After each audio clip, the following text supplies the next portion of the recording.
నేను junior NTR fan అని మరొకసారి కాలర్ ఎగరేసుకుని చెప్పుకున్న రోజైతే వచ్చింది మన దేవర సినిమాతో. ఈ దేవర సినిమా ఎంత పెద్ద హిట్ అయిందంటే నేను ఊహించలేనంత హిట్ అయితే అయింది. ఒక ట్రైలర్ రిలీజ్ అవుతే ప్రతి ఒక్కడు లైవ్లు పెట్టి ఈ ట్రైలర్ బాలేదన్న వాడు కూడా ఈ సినిమాకి సూపర్ హిట్ టాక్ అయితే ఇచ్చాడు.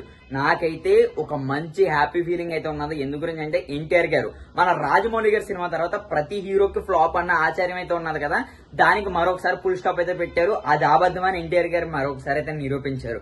మన మ్యాన్ ఆఫ్ మాస్ నేను ఎన్టీఆర్ ఫ్యాన్ అని చెప్పుకున్న రోజు మన ఎన్టీఆర్ గారు అయితే ఈ సినిమాలో నట విశ్వరూపం అయితే చూపించారని నేనైతే అనుకుంటున్నా భయ్య. ఎందు గురించి అంటే సినిమాలో ఆయన డబుల్ యాక్షన్, ఒక క్లాసు ఒకటి మాసు, అమ్మమ్మ ఇదే అంతకనే చెప్పండి. మన ఇండియాకి ద బెస్ట్ యాక్టర్ ఎవరైనా ఉంటే మాత్రం, ద బెస్ట్ హీరో ఎవరైనా ఉంటే మాత్రం అది మా ఎన్టీఆర్ అని గర్వంగా చెప్పుకున్న రోజు అయితే వచ్చింది ఈ దేవరాతో. దేవరా నుంచి అయితే ఏ ఒక్కడు చాలా మంది సినిమాలకి రివ్యూలు అయితే ఇవ్వడం అయితే కామన్. ఇంకా కొరటాల శివ గారి విషయానికి వస్తే మాత్రం ఆయన డైరెక్షన్ ఫస్ట్ హాఫ్ అంతా మాత్రం అబ్బబ్బబ్బబ్బా మీరు ఎక్కడైనా సరే ఏలు పెట్టి చూపించే హక్కు అయితే ఇవ్వడలేదు.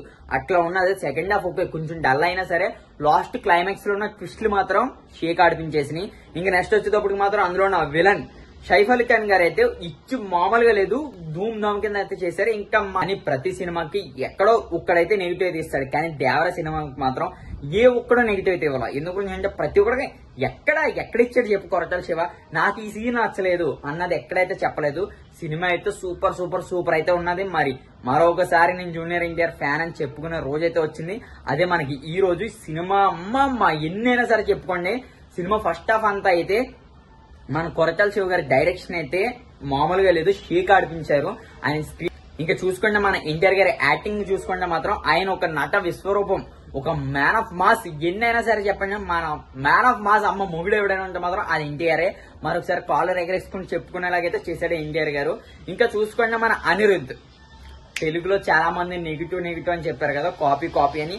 అదే కాపీ సాంగ్ థియేటర్ లో ఆడుతుంటే షేక్ కాదు కదా, ఎంటుకలు రోమాలన్నీ నిట్టబొడుస్తున్నాయి తెలుసా, అట్లున్న సాంగ్ అయితే అట్లా అనిపించింది కూడా. ఇంకా చూసుకోండి సైఫ్ అలీ ఖాన్ గారు, ఈయన అమ్మ ఏం యాక్టింగ్, లిప్స్ మూవ్మెంట్ తో డైలాగ్ చెప్తుంటే నాకే భయం వేస్తుంది. అట్లా అయితే ఉన్నది.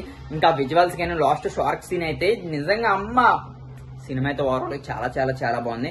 ఎన్టీఆర్ గారు చెప్పినట్టు లాస్ట్ 45 మినిట్స్ కాకుండా లాస్ట్ 25 మినిట్స్ మాత్రం సినిమా అయితే ఒక ట్విస్ట్లతో అయితే నింపేశారు కొరటాల శివ అయితే. అట్లా ఉన్నది సినిమా అయితే. ఇంకా చూసుకుంటే మనం జాన్వీ పాప సెకండ్ పార్ట్ లో అయితే ఒక మంచి రోల్ అయితే ప్లే చేసింది. ఒక మంచిగా క్లాస్ గా అక్కడక్కడ కొంచెం డౌన్ అనిపించింది, కానీ సినిమా అయితే చాలా చాలా చాలా బాగుంది. మరి ఈసారి నేను ఎన్టీఆర్ ఫ్యాన్ అని కాలర్ ఎగరేసుకుని చెప్పుకున్న రోజు ఇది దేవర సినిమా. మరి మీరు కూడా ఇంకా చూడకపోతే అర్జెంట్ గా థియేటర్ లోకి అయితే వెళ్ళండి, టికెట్స్ అయితే దొరకవు. ఏ ఒక్కడి మాట నమ్మకంగా మీరు సినిమాకి అయితే వెళ్ళండి, full happy. All reviews check చేసుకోండి, ఏ ఒక్కడో నెగిటివ్ చెప్పినోడైతే లేడు. జై ఎన్టీఆర్. మరో